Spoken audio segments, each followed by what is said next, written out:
So, good afternoon, students. Yesterday we were having one class about the probability, and today we will be continuing that lecture. And in continuation, today we will be learning about the probability distributions. So, yesterday also I told that once you will have an idea about the probability and its related term, and how to find out the probability of an event, then we will move forward to the probability distribution. That is, in nature, mostly most of the data follow some distribution pattern. And once we identify that pattern, that it becomes very easy to simulate and find the insights of that data. Okay. So we will start today. Okay, so if anybody will be having any problem, he or she can ask me in the live chat box of the YouTube itself. Okay, and I will try to do some of the questions by hand also. Okay, so you will be able to understand the things, and if in between you are not able to grasp, then you can write in the chat box, so I will try to make you understand. So probability distributions, it starts with the, as we have started this probability earlier in yesterday lecture, and that starts with a probability statement. This probability distribution has an essential component, and that essential component is the random variable. So it becomes very important to understand the random variable first before understanding the probability distribution into. So, what is the random variable? So, random variable are related to the outcomes of a chance experiment. So, what is a random variable is? These are related to the outcomes of a chance experiment, and such a chance experiment is also known as random experiment. If in experiment the outcomes depends itself on the chances, then that experiment becomes the random experiment. So we will try to understand this thing with an example, and it is very pertinent example because you all have appeared for entrance examination before coming to BVSC. So this example states that a candidate does not know the answer of 10 multiple choice questions out of 100 MCQs in a paper.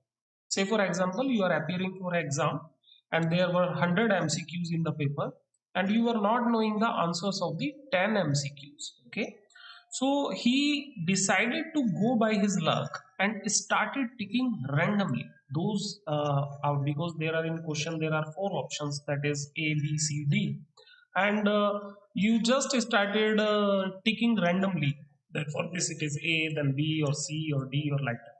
Okay, so what will be the random variable for his chance of ticking the right answer? Okay, so here he is asking that what will be the random variable for his chance of taking the right answer. Okay, now what is the solution? So the random variable here will be the sample of the number of answers attempted correctly in the chance experiment. So in this experiment, there are this much of chances that either that student will not mark any of the answer correct, or one answer correct, or two answer correct, or three answer correct, or four answer correct, like this, up to all the answers he may tick correctly. Okay, so here your chance experiment has this much of outputs. So here it is random in nature, that is 0 may come, 1 may come, 2 may come, 3 may come, 4 may come, or up to 10 it may come. Okay, so in the above experiment, if 4 marks are awarded for the correct answer and 1 mark is deducted for every wrong answer, what will be the outcome of random variable for marks obtained by the candidate? Okay, so let us see. Now we start from the correct answer 0, then 1, then 2, 3, 4, and up to 10. Then if correct answers are 0, what will be the wrong answers? 10. And if one correct answer, then 9 wrong answers. If two correct answers, then 8 wrong answers, like this. So if he attempts all the answers correctly, then there will be no wrong answer. So in this case particularly, 0 marks will be obtained, and how much marks will be deducted? Minus 10. Okay, so the total marks awarded will be minus 10. Here how much marks he will got? 4 marks. And how much marks will be deducted? Minus 9. So how much will be overall, how much will be deducted? Minus 5. If he got 2 answers correct, then there will be minus 8 marks deducted. So he will be neither at gain nor at loss. So similarly, he might get this 5, 10, 15, 20, 25, 30, 35 and 40 marks. So therefore, in this chance experiment, this x comes out to be from minus marks awarded will be from minus 10 to 40 marks. Okay. So this will be the outcome of this chance experiment when the student go for attempting the question. Okay. So now what we have learned from this outcomes of chance experiment. So we have learned that outcomes of a chance experiment decides our random variable values.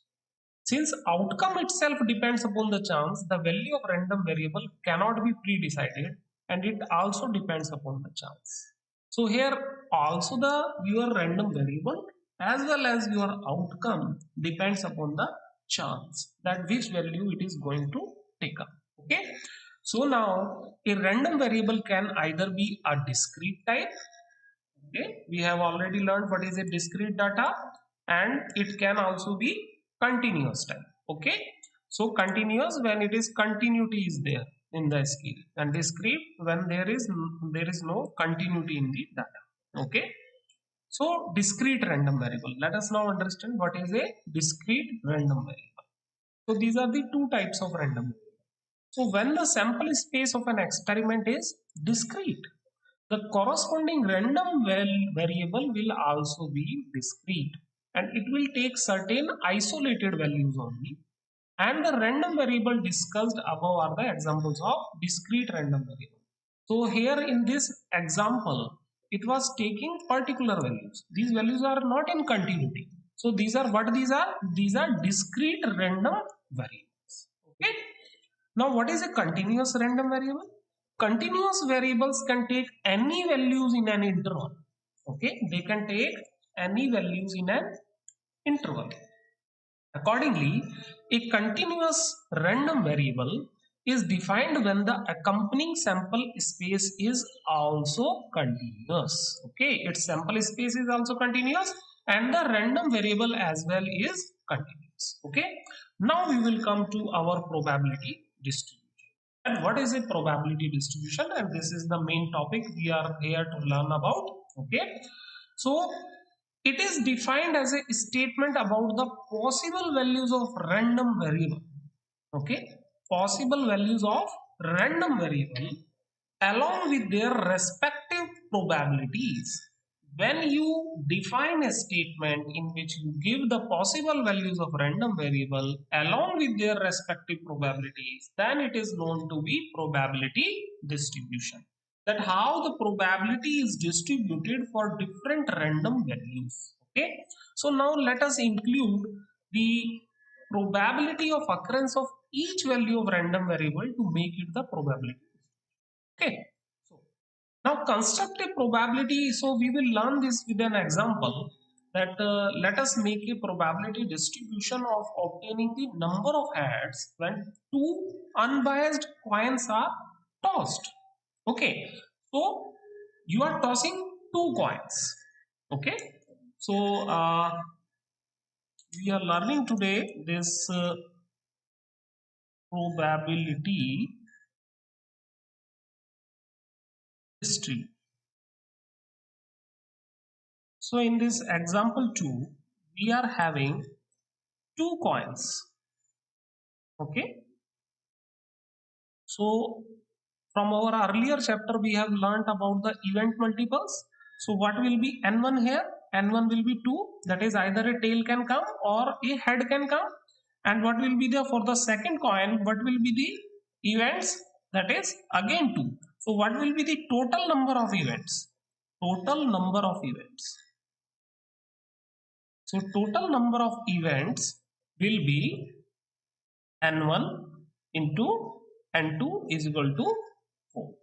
Okay, so now we will be having a random variable here that on none of the coin head comes, so the event becomes 0, or either of them, on one of them the head comes, or on both of them the head comes. So when there is no head comes, it can occur only in the one instance. Okay, because here what will be there, the sample space will be like this. On first, say for example it is tail, then on first it is head and tail, then this is tail and head, and it is head and head.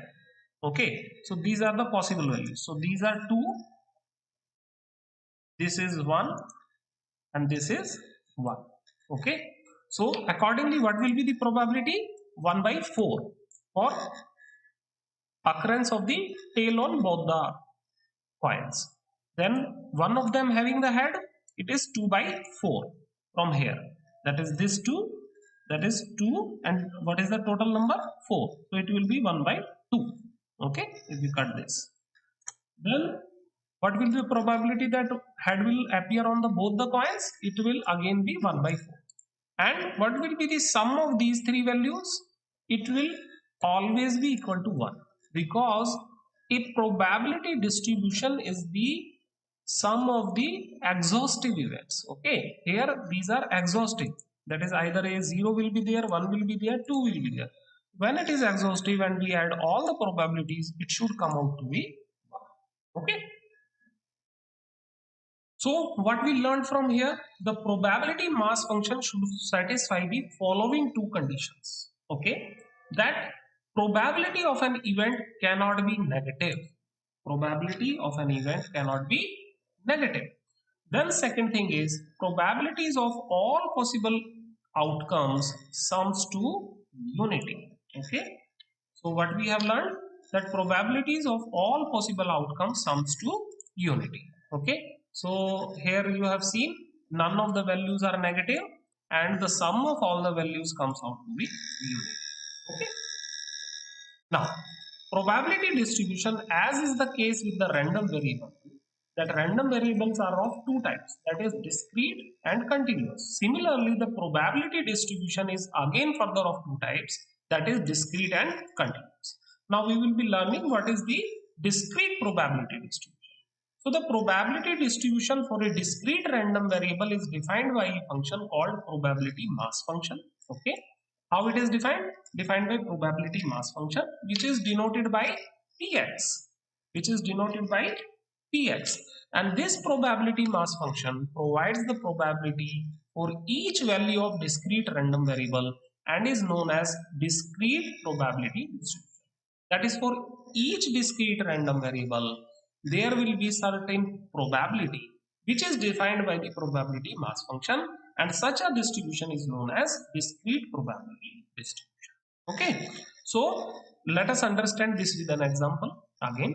So first two column of the table given below define the liter size distribution on a goat farm. Construct the probability mass function of a random variable liter size. So when there is a birth to a goat, either a single kid will born, okay, or there may be twins, or there may be triplets, or there may be quadruplets. Okay, so these are the four exhaustive events we have, say for example, seen on our form. So these constitutes the litter size. Different goat have different litter size. Now, out of the total 100, if 60 goats had given birth to single kid, 25 goats have given birth to twins, 10 goats have given birth to triplets, and only 5 have given birth to quadruplets. So what will be the probability function? So px will be derived from the relative frequency, what we have learned in the earlier chapter, that is 60 divided by the total, that is 60 divided by 100 is 0.6, then 25 divided by 100 is 0.25, then 10 divided by 100 is 0.1, and then 5 divided by 100 is 0.05. And if you add all these probabilities, it will again comes out to be 1. And none of the value is negative. So it fulfills our condition, preconditions for a probability distribution, and hence this is the correct probability distribution. Okay, fine. So our next thing is that what will be the random variable of obtaining an odd number. Now we are considering another example of this discrete probability distribution. So what will be the random variable of obtaining an odd number when two dice are thrown? Write down the probability distribution for this chance experiment. So again, as there are two dice are there, so total number of possible outcomes from first dice n1 are 6. Then total number of possible outcomes from second dice n2 is again 6. And from total possible outcomes, how we will find event multiples? So n1 into n2, these will be 36. Now we will be making one table. Okay. So say for example, on none of them there is a odd number. Okay. So on both it is getting even. So it is denoted by 0. On first it is even, and on second dice it is odd, it is given by 1. On first it is odd and on second it is even, it is given by 1. And on first it is even and second also it is, sorry, it is both odd. Odd. This is also odd. Okay. So in this condition, okay. So what will be the n1 here? Okay. So you know that when a fair dice is thrown, so what is the sample?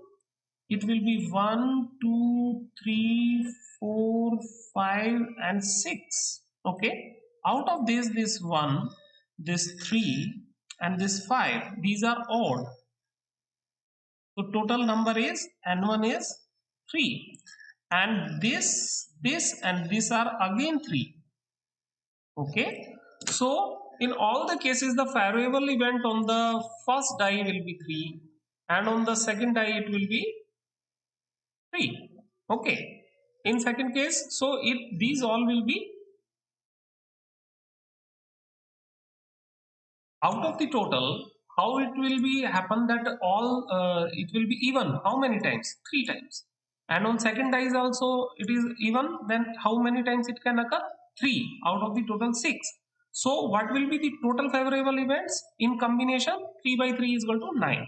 So they all sums out to be 36, which are the total possible number of events. So when this 9 is divided by this 36, okay, you get 0.25. And here first is even, second is odd, first is odd, second is even. So it is 9 plus 9 is 18. 18 divided by 36, we combine this, that is only one event. One of them is getting the odd number. Okay, so it is given by 0.50 and both of them getting the odd number is again 9 by 36 is 0.5. And if we add all these probabilities, it again comes out to be 1. So it fulfills our condition, precondition of the probability distribution, that is sum is equal to 1 and none of the values is negative. Okay, so this is the distribution that how many times you will be, what is the probability of getting none of them odd, or one of them is getting the odd is 0.50 and both of them on both of the dice it is getting odd is 0.2. Okay, now again we will try to understand this with another example, that how this probability mass function is adjusted. Okay, so in this example number 4, what it is saying is that in a chance experiment, the experimenter deduced a relation between random variable and probability mass. Say for example, you have conducted an experiment and what you have observed is and deduced is that the probability of a random variable is defined by an equation which is equal to x square upon 2. Okay, and that a student goes to the advisor and told that, sir, I have found the probability function, that is occurrence or the probability of this particular random variable in my experiment, where this random variable can be -1, 0 and 2. These are the 3 discrete values this random variable can take. Okay, so now the advisor has to adjudge that whether his equation is correct or not. So what he will do? So he will see that random variable can take the three values, -1, then 0, then 2, and accordingly when we put this in the formula, so it will be 1 by 2 is 0.5, then 0 by 2 is 0, and then this x square 4 by 2 is 2, and we add them. Okay, so it comes out to be 2.5. Okay, so we have two preconditions, that is none of the value should be negative, and then other thing is the sum should be 1. But in the equation what we have deduced fails on second condition. Okay, that is not on the both condition, they are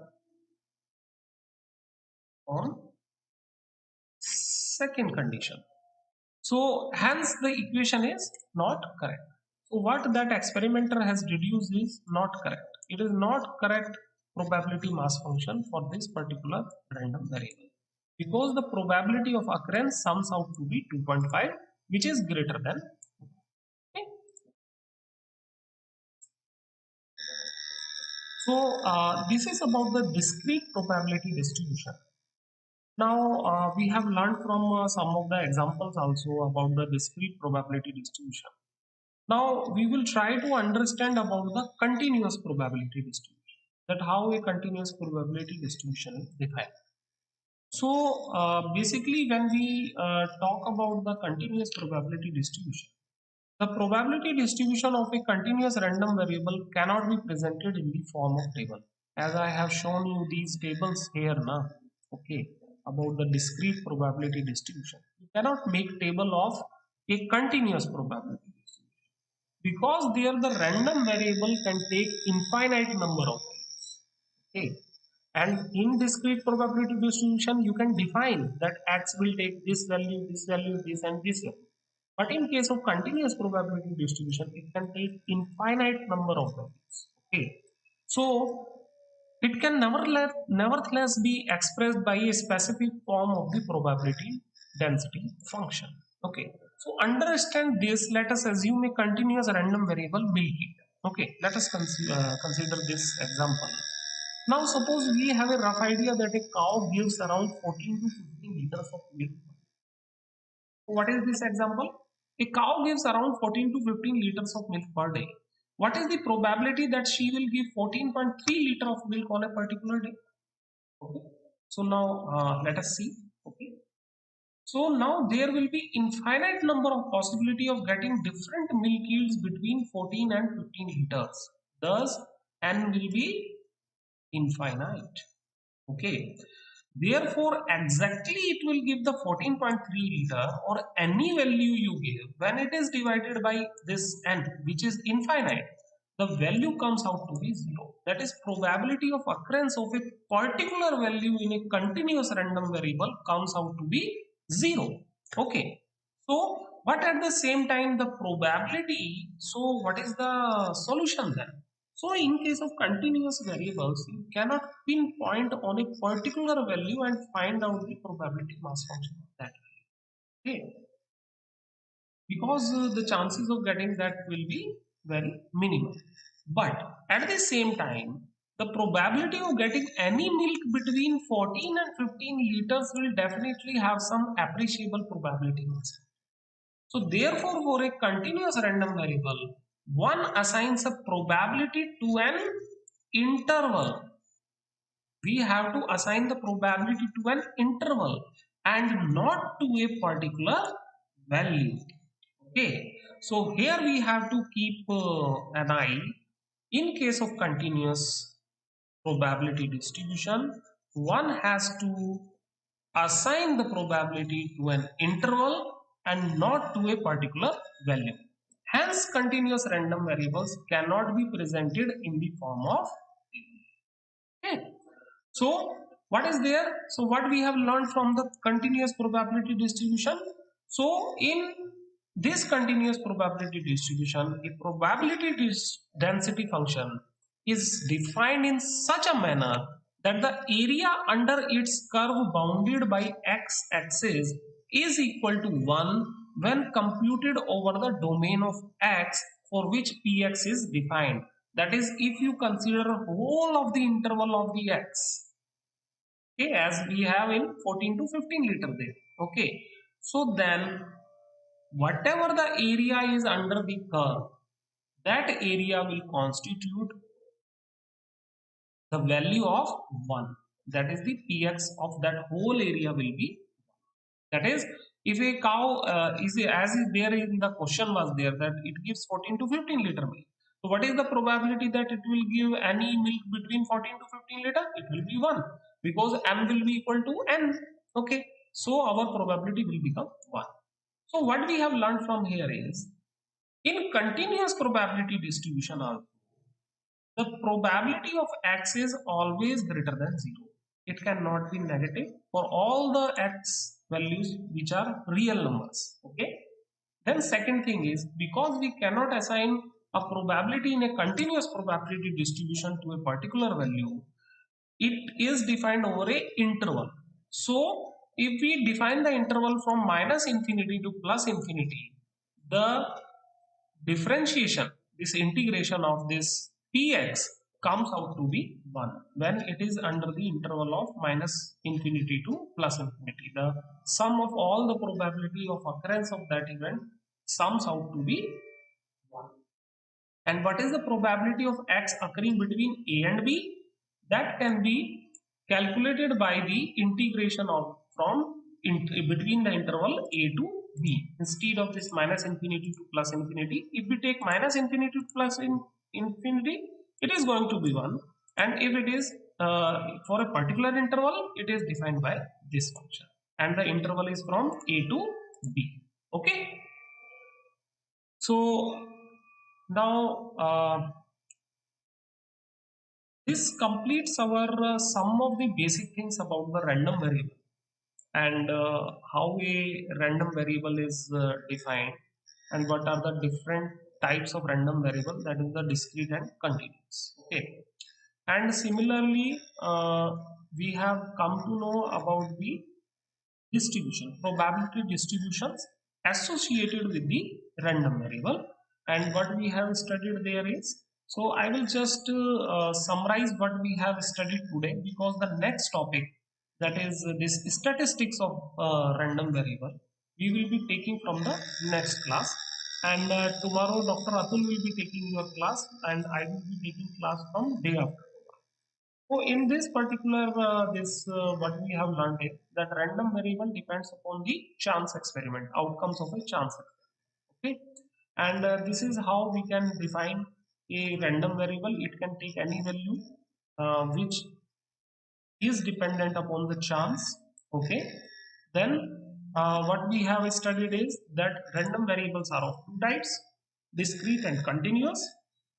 Then we have learnt about the probability distribution, which gives the all the possible values, respective probabilities for all the possible values of a random variable.